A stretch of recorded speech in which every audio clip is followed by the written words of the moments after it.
Brexit potentially 24 days away, a hard Brexit. Are Europe's banks ready?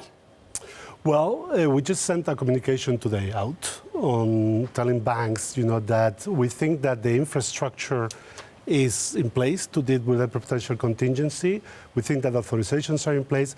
However, banks should be ready for every contingency, particularly hard Brexit.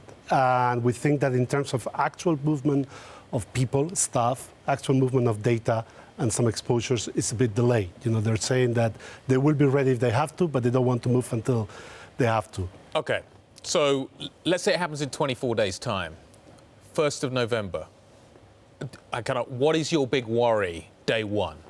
Well, my big worry day one is that effectively we'll be able to open, banks will be able to open, and there will not be disruption in financial markets, particularly not just on wholesale markets, but also on payments. So I think that adequate contingency exists, and that this, as I said, the infrastructure is there, but we want to make sure that that infrastructure is effectively used and that staff and data gets moved adequately.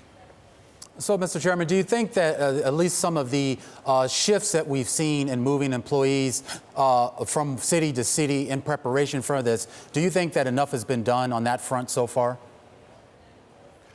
As I said, we've been seeing action. I think that's really good. I think that action hopefully will be enough for any possible contingencies on November 1st. But however, it has not been as much as we think it will be necessary in the medium term for an effective possible contingency of hard Brexit. So when you look at some of the other issues that have been going on, even outside of Brexit, and just this general idea of trying to sort of corral a bunch of different banking systems all onto the same page, all following the same rules, all following the same sort of, ethics of transparency, do you think that the European Banking Authority has made enough progress on that front just yet?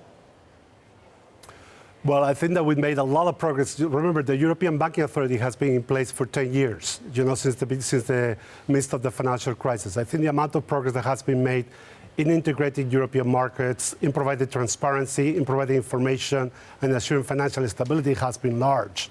Of course, you can never be complacent, and I think that we have new challenges coming forward and still a lot of progress to do, in parts of integration of the industry overall. Effective cross-border activities are still low, and as we move forward, we have challenges of technology and other issues that will be facing us in the future.